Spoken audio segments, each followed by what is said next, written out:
Panginoon, turuan mo po akong gumawa ng tamang desisyon. Ako po si Father Fiel Pareha at ito po ang ating segment, ang Daily Devotion, na kung saan tayo po ay magdarasal, magbabasa at magninilay kasama ng salita ng Diyos sa buong taon. Manalangin tayo. Sa ngalan ng Ama, ng Anak at ng Espiritu Santo. Amen. Halina, banal na Espiritu, liwanagan mo ang aming puso at isip, nang maunawaan at may sa buhay namin ang iyong salita. Amen. Our Bible passage for today is from the book of the Acts of the Apostles, chapter 16, verses 1 to 10, and I read it for you.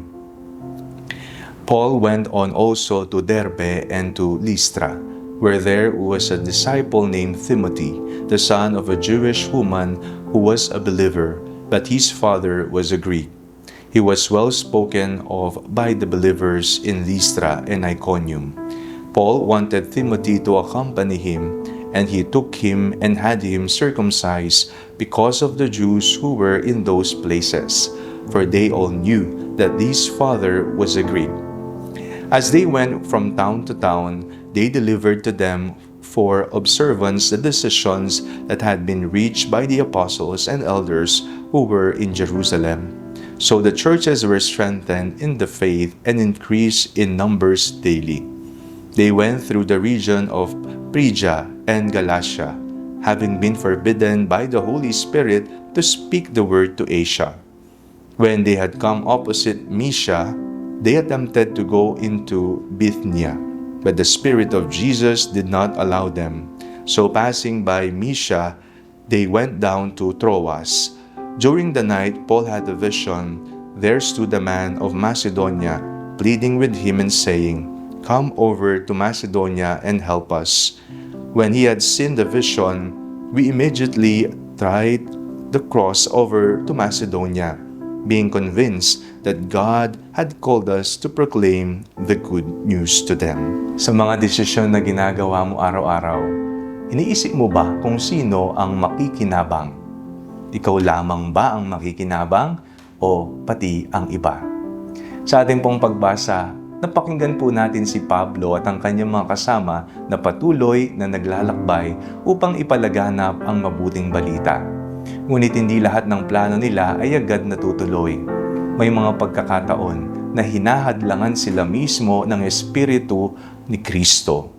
May mga daan na isinara at sa halip na ipilit ang sarili nilang gusto, natuto silang makinig hanggang sa dumating ang isang pangitain, ang paanyaya na pumunta sa Macedonia. At doon nila naunawaang ito ang kalooban ng Diyos. Ang tamang desisyon ay hindi lamang basta bunga ng sariling kagustuhan, kundi bunga ng pakikinig, pagninilay at pagtitiwala sa Diyos. At kapag ang desisyon ay nakaangkla sa kalooban ng Diyos, hindi lang ikaw ang makikinabang, marami. Isipin mo, kung pinilit ni na Pablo ang sarili nilang plano, baka hindi nila naabot ang mga taong nangangailangan ng mabuting balita.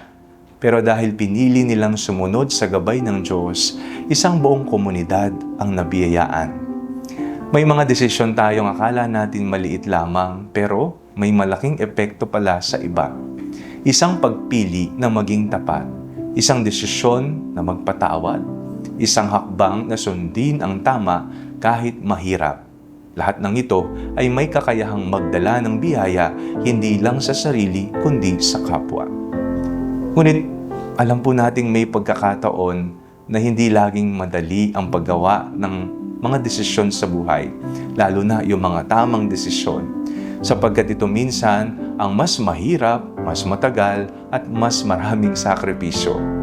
Pero dito pumapasok po ang pananampalataya, ang ating paniniwala na ang daan ay ang Diyos at kahit hindi komportable ay laging makabuluhan. Huwag lang itanong ano ang gusto ko. Tanungin mo rin ano ang makabubuti para sa iba.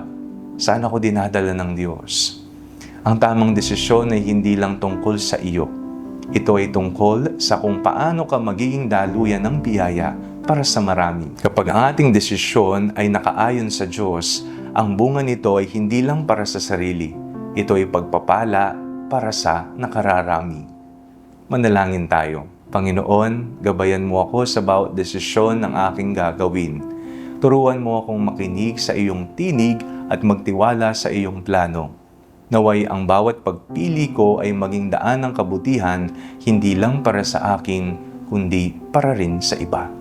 Amen. Sa ngalan ng Ama, ng Anak at ng Espiritu Santo. Amen.